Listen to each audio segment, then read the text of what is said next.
गुंडे को पता चला, उसकी गुंडागर्दी चलती थी, हजरत सुमैया के पास आया और सुमैया से आकर कहता है, सुमैया मैंने सुना है कि तू मुर्तद हो गई, तू बेदीन हो गई। सैयदा सुमैया ने फरमाया, वल्लाह बेदीन पहले थी, अब सुमैया दीनदार हो गई है। अब सुमैया को दीन मिल गया है, मुहम्मदुर रसूलुल्लाह का दामन क्या मिला, मुझे दीन मिल गया है। अल्लाह अकबर। हजरत सुमैया कभी लोगों के सामने बोलती नहीं थी, क्योंकि गुलामों की हैसियत जानवरों से भी बदतर थी, गुलामों का हाल जानवरों से भी गिरा हुआ था।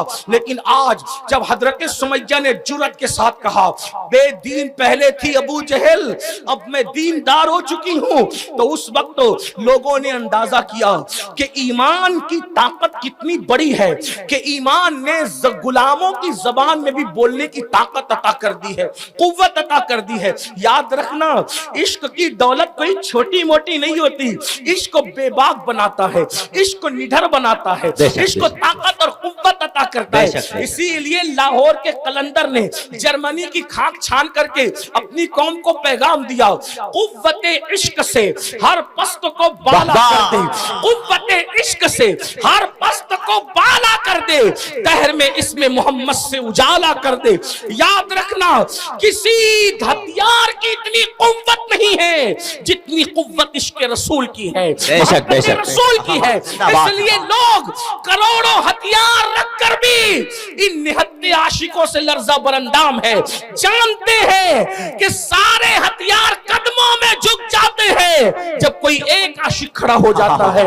इसलिए कुव्वत इश्क का अंदाजा सबको है, लेकिन आपको नहीं है, हमको नहीं है। याद रखना, इस इश्क की चिंगारी को शोले जवाल बनाने की जरूरत है। सुमैया ने जवाब दिया, अबू जहल, अबुल हिकम कहने वाली सुमैया, आका कहने वाली सुमैया, दाता कहने वाली सुमैया आज अबू जहल कहकर मुखातब कर रही है और कहती है, बेदीन पहले थी अबू जहल, अब दीनदार हो गई हूं। जानते हैं, अगर बहनें मौजूद है तो उनकी खास तवज्जो, औरत सिर्फ घर में कपड़े धुलने, बर्तन मांजने और किचन रूम संभालने वाली का नाम नहीं। औरतों ने कैसी तारीख के अंदर अनमिट नकूश जो है वो सब्त कर रखे हैं, औरतों ने तारीख साजी की है। अल्लाह अकबर। हजरत सुमैया के हाथ बांध दिए गए और उसके बाद उनके बालों को एक दरख्त से बांध दिया गया और चाबुक मारे जाते और कहा जाता, छोड़ दे मोहम्मद को। कनीज आजाद करता थी, गरीब थी, फाका कशी थी, मगर कहती है, वल्लाह जो मोहम्मद अरबी का दामन एक मर्तबा पकड़ लेता है फिर कभी वो छोड़ नहीं सकता। वो है ही इतने अच्छे, वो है ही ऐसे कि कोई उनको छोड़ ही नहीं सकता। अल्लाह अकबर। मारते मारते अबू जहल थकता, धमकियां देता, मुर्तद बनाने की कोशिश करता, लेकिन हजरत सुमैया टस से मस न होती। कहती, वल्लाह मैं गरीब हूं मगर इस्लाम की लज्जत को चख चुकी हूं, इश्क़ रसूल की लज्जत को चख चुकी हूं, मैं दीन नहीं छोड़ सकती। बड़ी माजरत के साथ एक जुमला अगर कानों पर बार ना हो तो अर्ज करूं, वहां अबू जहल के चाबुक हजरत सुमैया को दीन से दूर नहीं कर सकते थे। यहां हमारी बेटियों को अफेयर का लालच दीन से दूर कर देता है। कसूर किसका है? किसका कसूर है? वजह क्योंकि वहां रसूलुल्लाह की तरबियत थी, यहाँ तरबियत नहीं। बेशक, बेशक। जो बाप खुद कलेमा पढ़ना ना जानता वो बेटी की इश्क़ रसूल के हवाले से क्या तरबियत? जो बाप खुद गुस्ल करना नहीं जानता हो वो अपने बेटे को दीन क्या पढ़ाएगा? अलमिया यही है। अगर हमने अपने बच्चों को इश्क़ रसूल, अल्लाह के रसूल ने फरमाया, अपनी औलाद को 3 बातें सिखाओ, अपने नबी की मोहब्बत, आले नबी की मोहब्बत और कुरान की तालीम। सुभान अल्लाह, सुभान अल्लाह। नबी और अहले बैत की मोहब्बत को बयान करने के बाद फरमाया कुरान की तालीम। कहाँ है नबी पाक की मोहब्बत, कहाँ है अहले बैत की मोहब्बत? अफसोस है, कुरान की तालीम कहाँ है? कुछ नहीं। ये तरबियत का फुकदान है। अगर बेटी और बेटियां इर्तिदाद की तरफ जा रही है तो तरबियत का फुकदान। तरबियत कहाँ है? जब बाप ही खुद बरमुंडा पहन करके घुटने के ऊपर चड्डी पहनकर घूमेगा तो बच्चों को दीन कौन सिखाए? बेशक। जब बाप नींद से उठने के बाद सबसे पहला पाप और जुर्म ये करेगा कि फजर की नमाज वो बिस्तर में तर्क करेगा, दीन कौन सिखाएगा बच्चों को और बच्चियों को? खेल ना बनाओ, दीन को यूज करते हो सिर्फ मैयत के मौके पे और शादी के मौके पे। बल्कि मैयत और शादी में भी तो दीन बस उतना ही है जितना मैयत में जनाजा पढ़ा जाता और तदफीन होती है, बस उतनी। बाकी के रसूमात कहां से लाए हो? शादी में भी कितना दीन है। जब इजाब कबूल होता है खुतबा पढ़ा जाता है, बस उतना दीन है। उसके बाद ना उससे पहले दिन नजर आता है ना उसके बाद, बेशक बेशक ना बारातों में दिन नजर आता है, ना दुल्हन लाते ले जाते दिन नजर आता है। किस हमारे मजहब ने कब कहा कि दी के बारात में पटाखे फोड़े जाए? हमारे मजहब ने कब कहा कि डीजे लगाया जाए? बल्कि अब तो हैरानी इस पर है कि लोग बारात में डीजे लगाते थे, अब तो लोग जुलूस मिलाद में भी डीजे लगाते। इन्ना लिल्लाहि व इन्ना इलैहि राजिऊन। हुजूर की विलादत के दिन पर अमल नहीं करोगे तो फिर अमल कब करोगे? खुराफात का हाल ये है। जिस रसूल ने पूरा जिंदगी गुजारने का शऊर अता किया, शादियां होती है, जहेज मांगे जाते, गाड़ियां मांगी जाती, कारें मांगी जाती है। शादी करने निकले कि भीख मांगने निकले? कितना मुहज्जब तरीका इख्तियार किया भीख मांगने का। आप मुझे बताएं, मैं तो यही लोगों को कहता हूं, हमारे बुजुर्गों ने फरमाया नौशा को बेटियां दिया करो, भिखारियों को न दिया करो। अल्लाह बेशक बेशक जिंदाबाद। जो जहेज के नाम पे भीख मांगने निकले उनसे कह दो हम भिखारियों को नहीं देते, हम तो दामाद को लाने के लिए निकले, हम भीख देने नहीं निकले। क्या बेगैरती है। और फिर आज हम दर्द भरी बातें करते हैं। मुसलमानों याद रखो, दर्द भरी बातें मिल्लत में इनकलाब बपा नहीं कर सकती। बेशक दर्द भरी बातें कौम को कभी बेदार नहीं कर सकती। अच्छा, बड़ी माजरत के साथ ये भी कहूं कि स्टेज पर बैठे हुए लोग, उलमा की बात नहीं कर रहा, स्टेज पर बैठे हुए लोग, मजमे में बैठे हुए लोग, जब दूसरों की बात आती है तो जहेज की मुखालफत करते हैं, लेकिन जब खुद के घर की शादी की बात आती है तो कहते हैं मेरी बीवी नहीं मान रही है, मेरी बेटी नहीं मान रही है, मेरी अम्मी नहीं मान रही है। वाह जनाब, आप खुद नहीं शुरू करेंगे तो कौन करे? भाई जहेज मांगने की बुराई भी तो किसी ने शुरू की थी। जहेज मांगने की बुराई किसी ने शुरू की थी, तब दुनिया में फैल गया। जहेज के खात्मे की अच्छाई भी तो कोई शुरू करे। वाह वाह वाह वाह। किसी को शुरू तो करना पड़ेगा। सुभान अल्लाह। कोई तो शुरू करे। जब मैंने जहेज के खिलाफ तकरीर की तो कुछ लोग मुझे से भिड़ गए, कहा ये तूने क्या कह दिया? रसूलुल्लाह ने तो अपनी बेटी को जहेज दिया था। मैंने कहा बिल्कुल, अगर मैं तो एक तालिब इल्म हूं, कोई मुहक्किक आदमी नहीं हूं, तालिब इल्म हूं, लेकिन मैं एक मुकद्दमा पेश करता हूं। अगर गलती करूं तो आप मेरी इस्लाह कर दे, वरना आप सबूत पेश करें। आप कहते हैं जहेज पेश किया था। मैंने कहा मजाजी तौर पर जहेज कह दिया गया है, वरना हुजूर ने किसी को कोई जहेज बेशक बेशक सुने भाई जिंदाबाद। कोई जहेज नहीं दिया हुजूर अलैहिस्सलाम ने, कोई जहेज नहीं दिया। लोग कहते हैं जहेज देना सुन्नत है तो फिर दो। जहेज देना, वलीमा करना सुन्नत है, जहेज देना सुन्नत नहीं। मजाजी तौर पर समझने समझाने के लिए उस माहौल में जहेज कह दिया गया जिसका आज आप मिसयूज कर रहे हो। कोई जहेज नहीं दिया। उलमा मौजूद है, मेरी तबीयत में बड़ी नरमी है, अगर मैं कोई गलती करूं, वैसे भी खिताब तलवार की नोक धार पे चलने के बराबर है, आदमी से गलती तो हो ही सकती, लेकिन उलमाए किराम से दुआएं चाहते हुए अगर सही कहूं तो दुआ दें, गलत कहूं तो मेरी इस्लाह कर दें। हुजूर ने शहजादी सैयदा फातिमा ज़हरा को कोई जहेज नहीं दिया। उसकी वजह मुझे जो समझ में आई वो ये, मसनवी शरीफ में जो जहेज का तस्करा है, और भी बुजुर्गों ने, अल्लामा मुफ्ती अहमद यार खान नईमी ने जो जहेज का तस्करा किया है वो मजाजी तौर पे किया है। जो हम जहेज कह रहे हैं वो जहेज नहीं है। असल में बात ये हुई, बात आगे बढ़ाने से पहले असल में बात ये हुई, फितना इर्तिदाद की एक वजह ये भी है क्या कि बेटियां 30-30, 35-35 साल तक घर में बैठी है क्योंकि जहेज मांगा जा रहा है। बाप के पास जहेज जमा होता नहीं, तो एक बेटी समझती है कि मैं अपने बाप पे बोझ हूं, फिर वो खुद ही फैसला करती है। और ये सूरतें यार बहुत दर्दनाक है। बेटियां अपने बाप से बहुत प्यार करती है, बहुत प्यार करती है, वो अपने बाप की तकलीफ नहीं देख सकती। और ये जो हम लोग सिर्फ रातों को जलसों में दर्द भरी बातें करते हैं ना, दर्द नहीं समझते, ये बहुत दर्दनाक सूरत हाल।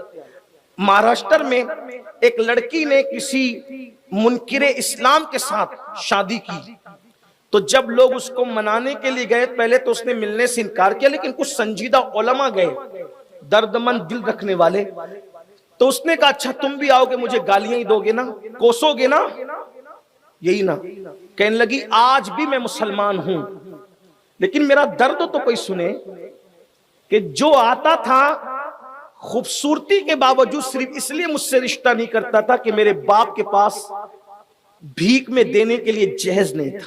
अल्लाह अकबर। अल्लाह तो मैं अपने बाप पर बोझ बनी थी, क्योंकि हम 5 बहनें थी और मैं बहुत सब में बड़ी बहन थी। 4 बहनें और भी बाकी है, कोई नहीं मुंह लगाता। हमें खूबसूरती है, हुस्न है, आला नस्ब है, सब कुछ है, सिर्फ गुर्बत है, गुर्बत जायज नहीं मिलेगा। और याद रखना, हर साल हज करने वालों, उम्रा करने वालों, हाजियों, नमाजियों और सफेद कपड़े पहन के दीन का चोला पहनकर दर्द भरी बातें करने वालों, तुम भी जब अपने बेटों का रिश्ता ढूंढने जाते हो तो तुम भी मालदार घर ढूंढते हो। बेशक बेशक। कुछ लोग डायरेक्ट मांगते हैं, कुछ इनडायरेक्ट मांगते हैं। वो पड़ोस में शादी हुई, वहां तो कार मिली ना, बस इतना छोटा छोड़कर भाग कर आ जाते हो।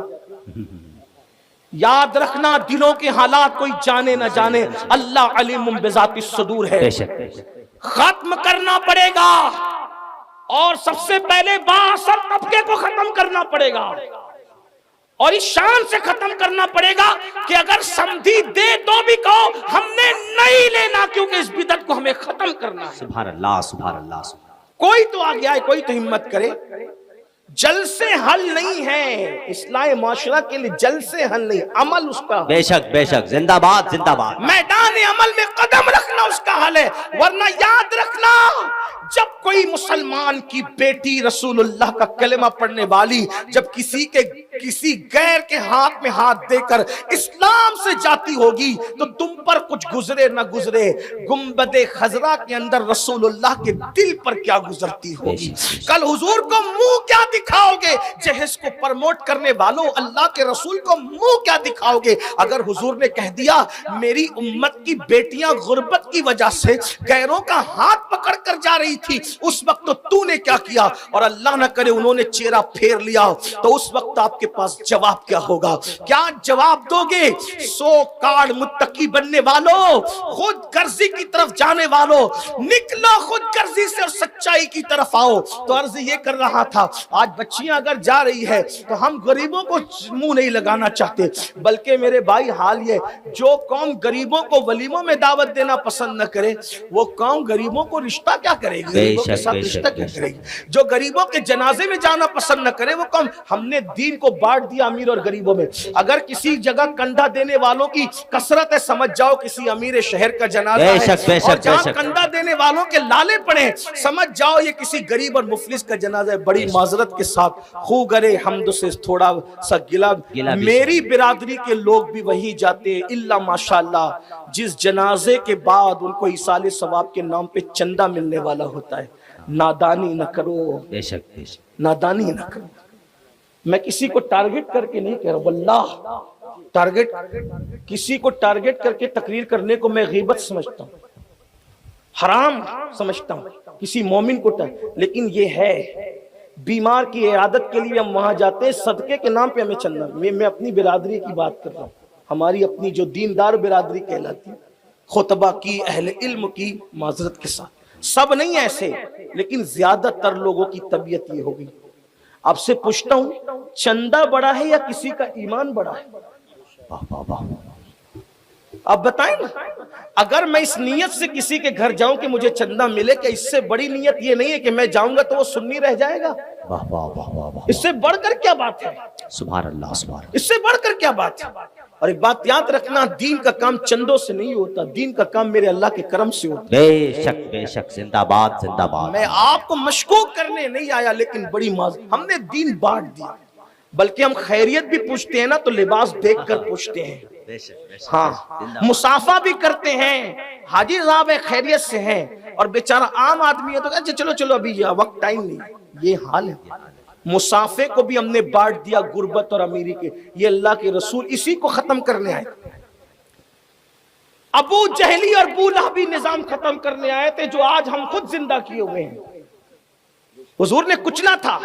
जिस महफिल में उमर जैसा अरबी हुजूर के कदमों में जलवागर होता था, उसी महफिल में हबशा का बिलाल भी वहीं। वाह वाह वाह वाह वाह, जिंदाबाद जिंदाबाद जिंदाबाद जिंदाबाद। जहां सिद्दीक अकबर जैसा और उस्मान गनी जैसा मालदार हुजूर की महफिल में जगह पाता था, वहीं पर अबू जर गिफारी जैसा गरीब और मुफलिस भी उसी मुकाम पर जगह पाता। बेशक बेशक, सुभान अल्लाह। हमने क्या कर डाला?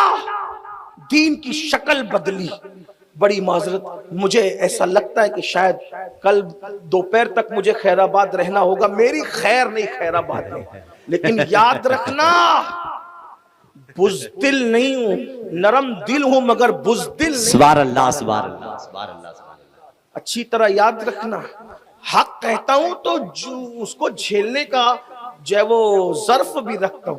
बहुत सोच कर बना हूं मौजे दरिया का वाह हरीफ, वाह वाह वाह। बहुत कुछ सोच कर बनाऊं मौजे दरिया का हरीफ, वरना मैं भी जानता था आफियत साहिल में है। जिंदाबाद जिंदाबाद। हाँ, वरना मैं भी जानता करके था। चला जाता ना साहिल तो, में है। हाँ, तो मेरे बात में भी नारे लग रहे, मुझे आपकी तारीफ नहीं, मुझे यार की तरफ से वाह, तमगाए वाह, वाह, वफा चाहिए। सुभान अल्लाह, सुभान अल्लाह। अल्लाह करे किसी के दिल में उतर जरा जाए एक तो बात- मर्तबा यहाँ से लेके वहां तक बहुत खामोशी से बैठे, वो सुभान अल्लाह कहते हाथ को उठा के। सुभान अल्लाह, नहीं, ये बात ऐसी ही है कि इसको ऐसी खामोशी से सुनने की सुभान जरूरत। अल्लाह, सुभान अल्लाह। हाँ, जो बात कहने की थी वो कह ली गई, और जो जज्बात में थी, नारों की गूंज में कहनी थी, वो हो गई। सुभान अल्लाह। अब जरा संजीदगी से सुनने की जरूरत है। अर्ज क्या कर रहा था कि ये जो फितना इर्तिदाद, इसमें कहीं ना कहीं जहेज गरीबों को अवॉइड करना है, गरीबों को नजरअंदाज। बल्कि अगर सगा भाई भी गरीब है तो भाई नहीं करता रिश्ता, उसको कोई अपना मेयार चाहिए। और कभी कभी अपने मेयार के चक्कर में बदअकीदों के हाथ भी लग चढ़ जाते हैं, उनके हत्थे भी चढ़ जाते हैं। अच्छा, फिर आकर कहते भी कि मौलाना ला के सुन्नी बना लेंगे, और तू खुद बड़ा सुन्नी बन गया तो उसको ला के सुन्नी बना देगा। बेशक बेशक। जिस कौम को अभी तक के जरूरियात अहले सुन्नत की खबर नहीं है, आप कहते हैं ला के सुन्नी बना, ये हाल है मेरे भाई। चले ला के सुन्नी बना भी लिया, तो अब उसका नवासा बद मजहब का जो तेरा पोता है, जब वो मरेगा तो उसका जनाजा पढ़ने नहीं जाएगा वो नाना का। नाना बीमार पड़ेगा तो देखने नहीं जाएगा। कहां दीन है? इसलिए अपना मियार सिर्फ इश्क़ रसूल है, मोहब्बत रसूल है, बेशक, बेशक, बेशक। इसकी तरफ तवज्जो करो। बात दूर निकल गई, टाइम खत्म हो रहा है, बात मैं पूरी कर लूं। दो बातें करनी है, बात पूरी करता हूं। सैयदा ज़हरा पाक को अल्लाह के रसूल ने कोई जहेज नहीं दिया। जिन बुजुर्गों ने लिखा मजाजन लिखा, हकीकत क्या बेशक है? बेशक बेशक। देखिए, बात यह है, उसको समझे बहुत संजीदगी से। अब इसको समझने की बहने भी, अल्लाह के रसूल अलैहिस्सलातु व तस्लीम की 8 साल के बाद की मुकम्मल परवरिश हुई है उनके चचा के घर, मुशफिक व मेहरबान चचा के घर परवरिश हुई। जब हुजूर अलैहिस्सलातु व तस्लीम खुद जवान हो गए, तो अब चचा का हाल यह था कि उनकी औलादें ज्यादा थी। तो दूसरे चचा से कहा कि मेरे मुशफिक चचा की औलादें ज्यादा है, कैद साली का दौर है, हम इनकी औलाद अपने जिम्मे पे लेके परवरिश करते हैं। तो अपने चचा को साथ लेकर के गए और अपने दूसरे चचा मुशफिक व मेहरबान चचा से कहा, आप अपनी औलाद हमें देते, हम आपकी औलाद की परवरिश कर लेंगे। उन्होंने फरमाया, तालिब को और अकील को मेरे पास रहने दो, बाकी जाफर और अली का मामला तुमको सौंपता हूं। तो उस वक्त हजरत जाफर परवरिश में आ गए हजरत अब्बास इब्न अब्दुल मुत्तलिब की, सुभान अल्लाह, सुभान अल्लाह। और मौला अली परवरिश में आ गए रसूलुल्लाह की, सुभान अल्लाह। तो यानी नन्ही सी उम्र में मौला अली किसके घर परवरिश पा रहे हैं? हुजूर अलैहिस्सलाम के घर। अभी मौलाए कायनात की बचपने की उम्र है, हुजूर ने उनको गोद ले लिया, परवरिश अपने जिम्मे कर ली। अब आप मुझे बताएं कि अगर मौला अली की शादी होती बफर्ज मुहाल किसी और घराने में, घर किसने देना था? हुजूर को। किसने देना? जो परवरिश कर रहे सुभान बच्चे अल्लाह, उसी ने सुभान देना अल्लाह, था। सुभान अल्लाह। घर का सामान किसने देना था? जो परवरिश कर रहे उन्होंने देना था। शादी किसने करनी थी? जो परवरिश कर रहे थे उन्होंने। आप मुझे बताएं, तो मौलाए कायनात बेटे की हैसियत से गोया के रसूलुल्लाह के घर परवरिश पाने, चचा का बोझ हल्का करने के लिए हुजूर ने ले लिया है बचपने से मौला अली। और यह भी खुदाई इंतजाम था कि जिस अली को करबला वालों का बाबा बनना है, वो अली जिसकी गोद में परवरिश पाएगा वो मेरा नबी हो। जिंदाबाद जिंदाबाद। गोया के हसनैन करीमैन को जो गोद मिलनी थी माँ और बाप की, उनकी परवरिश, दोनों की परवरिश रसूलुल्लाह की गोद में। जिंदाबाद जिंदाबाद जिंदाबाद। गुर्बत बहाना था अली को दामने मुस्तफा में लाना आना था। सुभान अल्लाह, सुभान अल्लाह, सुभान अल्लाह। मौलाए कायनात बचपने से आ गए, हुजूर की परवरिश में जवान हो गए, जवान हो गए। हुस्न इत्तेफाक, बल्कि इत्तेफाक की मेराज कि मौला अली का रिश्ता तय हो गया सैयदा के साथ। ठीक। अब मौलाए कायनात का खुद का घर नहीं था, क्योंकि अली रहते थे रसूलुल्लाह के यहां। तो अब चचा के बेटे हैं, चचाजाद भाई हैं, अब शादी हो रही है तो घर का इंतजाम कौन करेगा? कपड़े लत्ते का इंतजाम कौन करेगा? सामान का इंतजाम कौन करेगा? तो मौला अली के लिए हुजूर ने इंतजाम किया। पता चला हुजूर ने बेटी को जहेज नहीं दिया, हुजूर ने अपने भाई को साजो सामान दिलाया, और ये भाई को देना लोगों को ये मुगालता कर गया कि हुजूर ने बेटी को, बेशक बेशक, हुजूर ने शहजादी को नहीं दिया, अपने दामाद को नहीं दिया, भाई को दिया। अगर आप भी भाई के लिए लाखों खर्चा करते तो मैं आपको सलाम करता हूं। करें ना, आप भी भाई के लिए करें, हुजूर ने किया, आप भी करें। अब आप कहेंगे तूने बात तो कह दी।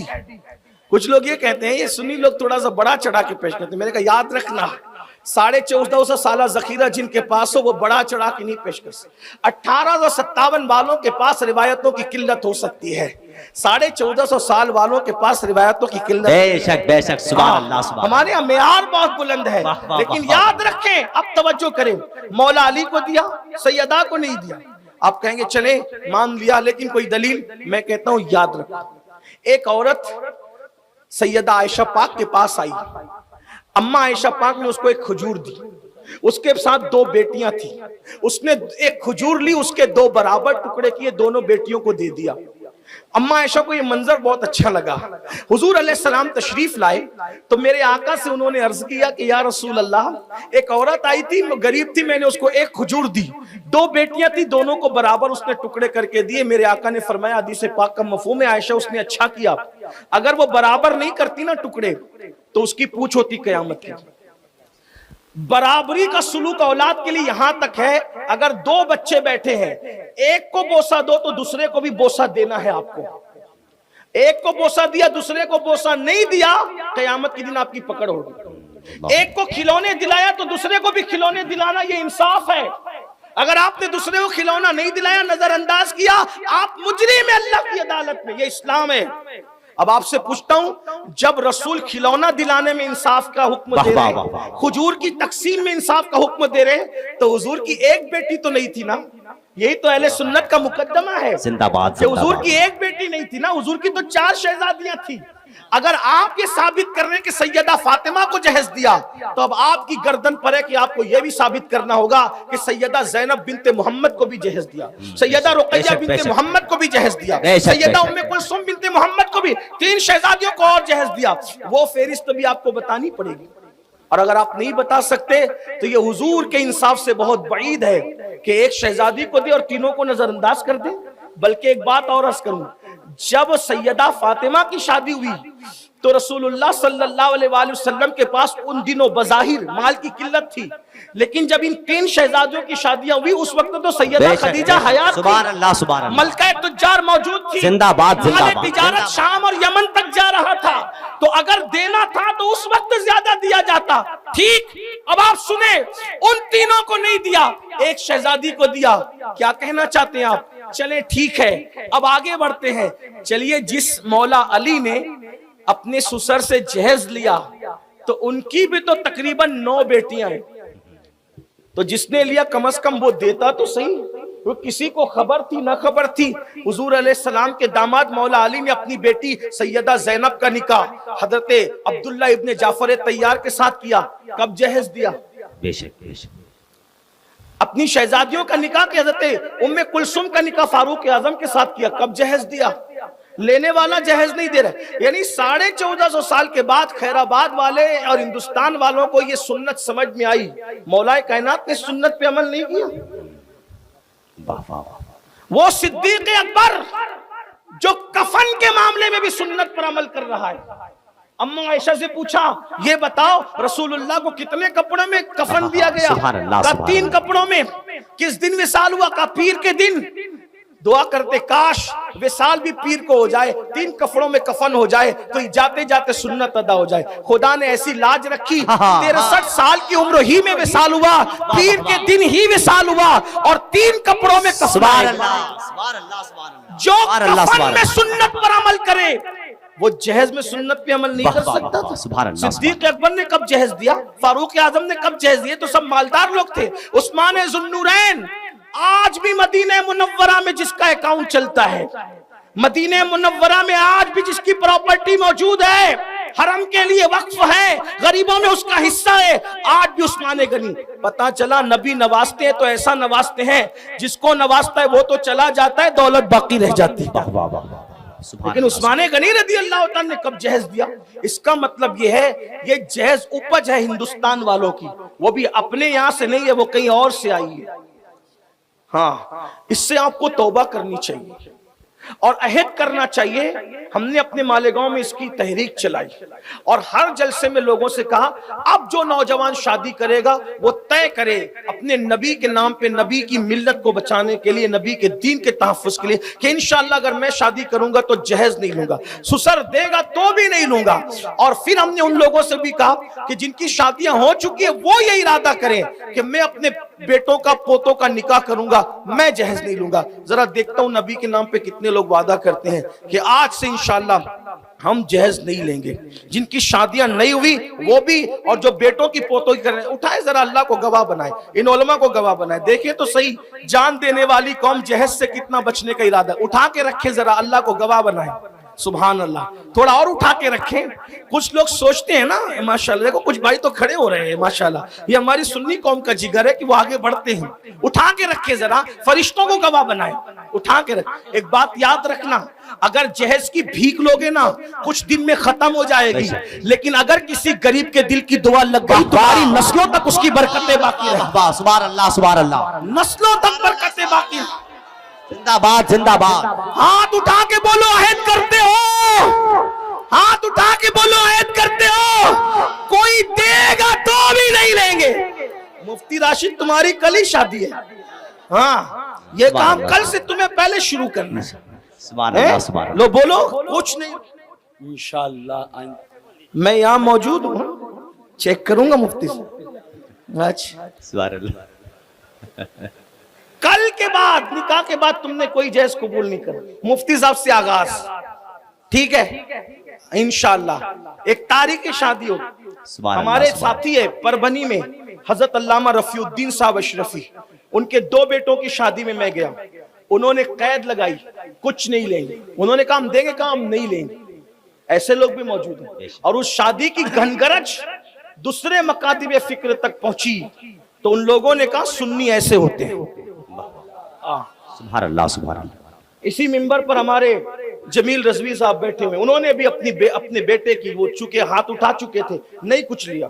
हमारे साथी साजिद कलेजी वाले, उन्होंने भी अपनी बेटे की शादी कुछ नहीं ली। ये सिलसिला हमारे यहाँ शुरू हो गया है। खैराबाद वालों तुम भी शुरू, कौन क्या देगा यार, लोग देंगे तो अपनी हैसियत के मुताबिक देंगे, आका देंगे तो अपनी शान के मुताबिक।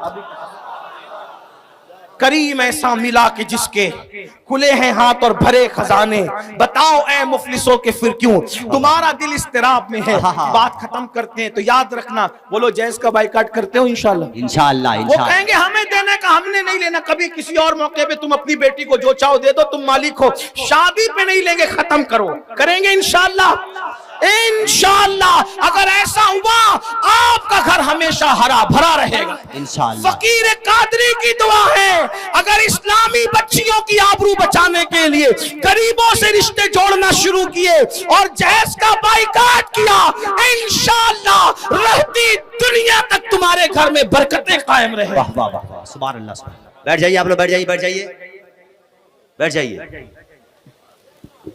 क्या हो गया भाई, क्या हुआ? जो बात कर रहा था वो अब आप इख्तिताम पे समाअत कर ले।